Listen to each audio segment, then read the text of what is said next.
You ever met someone so entitled you start to wonder if reality works different in their world?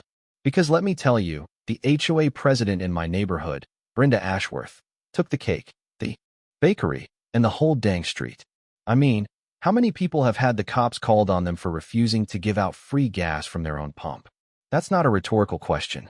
That was my Tuesday. So picture this. I'm in my driveway, just minding my own business, filling up my truck. Sun's barely up, coffee's still kicking in. Here comes Brenda, Range Rover shining like she'd just driven it out of a jewelry store, heels clicking so loud it's like a marching band's coming down the block. She looks me dead in the eye and says, "Fill up my tank, Marcus. I'm the HOA president. I shouldn't have to pay when residents have fuel." Not a hint of irony. Like it was my patriotic duty to keep her running on premium. When I told her, not a chance, she whips out her phone and calls 911. "I need police assistance. This man is being hostile and threatening me," said while I'm literally holding a gas nozzle. The smell of diesel was thick, but her desperation? That was even stronger. She had no clue who she was really dealing with. You're probably wondering who I am. Well, name's Marcus Kellerman. 52. Been through more careers than most folks have. Had hot dinners. Started in military logistics. 20 years of moving supplies across deserts, tundra, jungles. Trust me, I've seen more drama over toilet paper shortages than most people see in a lifetime. But after my wife Sarah lost her fight with cancer last spring, I couldn't stay in that old house anymore. Every creak, every shadow, it just hurt. So I packed up, sold everything, and landed in Willowbrook Estates. Supposed to be a peaceful spot, lots of families, lawns that look like golf courses, and neighbors who mostly mind their business. I thought, yeah, this'll do. At first, Willowbrook was normal. Little league games, folks grilling on weekends, retired teacher running the HOA, nothing crazy. But then Brenda moved in from one of those places where the mailman drives a Mercedes. She brought her own brand of suburban royalty, real estate agent, always talking about elevating standards. Within months, she snaked her way into HOA president, talking about making the neighborhood exclusive. Translation, if she doesn't like you, you're out. Didn't take long before the shenanigans started. Rodriguez family got fined for having 2 cars. Old man Orion got threatened over his tomato patch. Young black couple put up a basketball hoop. Suddenly, neighborhood aesthetics were under attack. But if your last name was Ashworth or you drove a certain kind of car, you could have parked a spaceship on your lawn and no one would say a word. Me? I just wanted to work on my old trucks. My place came with a garage and a diesel pump. Legal. Permitted, inspected every year, professionally installed. It was my therapy, my escape. Even the fire marshal signed off on it. And during the big power outage, guess who was the only one with enough fuel to keep 3 of my elderly neighbors' medical machines running? Yeah, that'd be me. And that, apparently, is when Brenda put my name at the top of her hit list. She came clicking up one morning, eyes narrowed, voice syrupy sweet. Started grilling me on permits, compliance, community resource sharing. I showed her every last paper. You'd think I'd slapped her with a wet fish. Her face curdled up so fast. "Well, we'll just see about that," she said. Next thing I know, I get a violation notice for unauthorized commercial activity, a $500 fine, and a letter longer than my Army discharge papers. Something about attracting undesirable traffic. So, I spent an evening reading through every HOA covenant, county zoning code, and printed out proof my setup was legal. Hand-delivered it to Brenda's mailbox with a smile. Thought that would settle things. But here's what I learned. People like Brenda, they don't want to be right, they just want to win. She called an emergency HOA board meeting. 30 neighbors sitting in squeaky chairs, the whole place stinking of burnt coffee and ancient carpet cleaner. Brenda had a PowerPoint full of photos of my fuel pump, dramatic red arrows, bold text about explosion risk, like she was pitching the next disaster movie. I tried to speak, but she shut me down. Only board members could talk, apparently. Then she spent 15 minutes spinning horror stories about my pump turning Willowbrook into the next Chernobyl. She wanted to slap me with a $1,000 fine and give me 48 hours to rip the pump out. That's when I stood up, chair squealing like a pig. I brought receipts, fire marshal's inspection report, passed with flying colors. Agricultural exemption paperwork, completely legal. Full insurance coverage. Company even lowered my premiums because my setup was safer than most gas stations. And for the grand reveal, the fire marshal himself was sitting in the third row. He stood up, said, "Marcus's setup is textbook perfect. Safer than most places I've seen." The room erupted. My dangerous pump had saved lives during the outage. Suddenly, neighbors were sharing their own stories. Oxygen machines running, basements saved from flooding, all thanks to my fuel. Brenda tried to call for a recess, but the damage was done. I thought that was the end. 2 weeks go by, peaceful as could be. Then I hear voices outside, city zoning inspector, clipboard and all, talking into a radio. I invite him in, show every permit. He checks everything, shakes my hand, says, "This is one of the best private fuel setups I've ever seen." Case closed, right?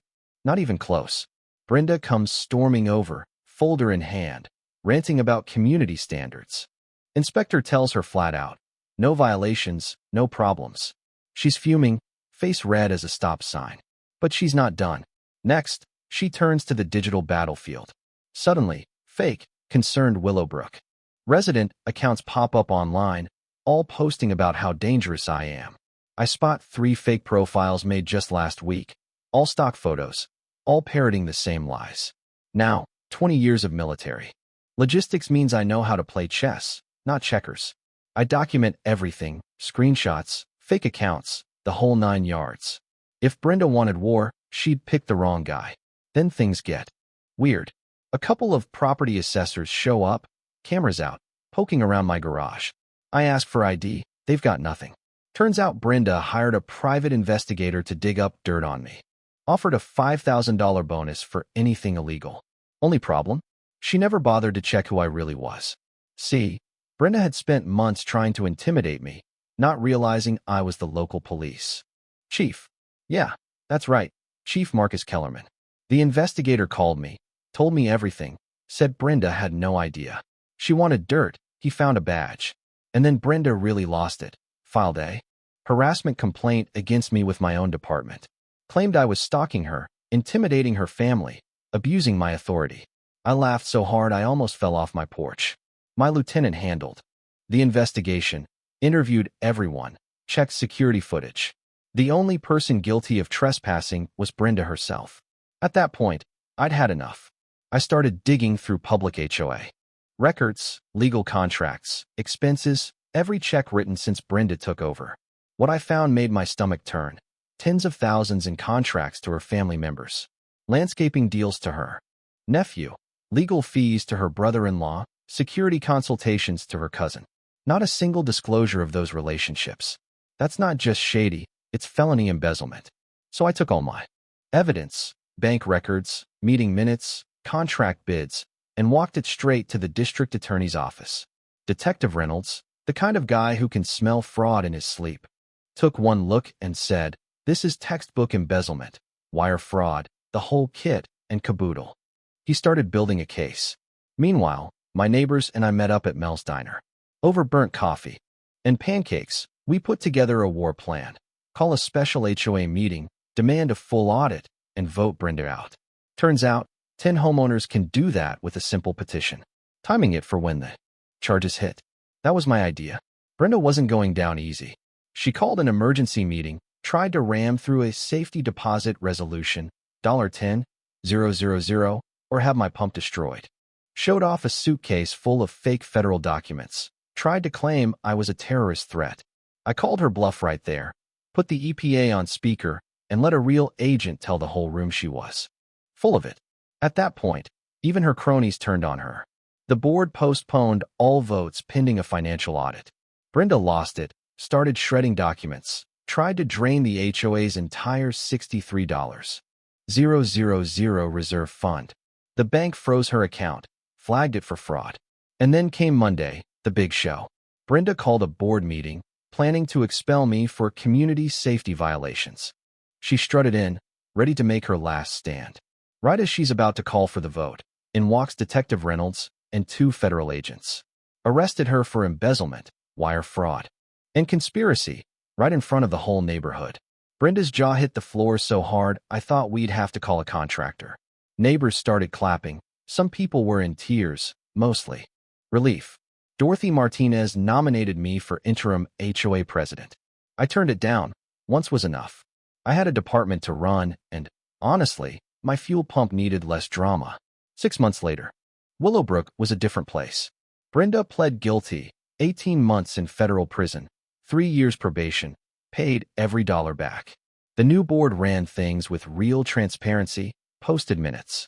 Online, competitively bid contracts, even started a Neighbors Helping Neighbors program. We fixed the playground, repaired roads, and set up emergency workshops for everyone. I remarried Dorothy's granddaughter, Sarah, moved back after her divorce, and together we started a legal clinic for HOA rights and emergency prep. Kids love the workshop. I teach them about cars and about standing up for what's right. The story blew up, 2 million views online, podcasts, even new state laws requiring HOA transparency.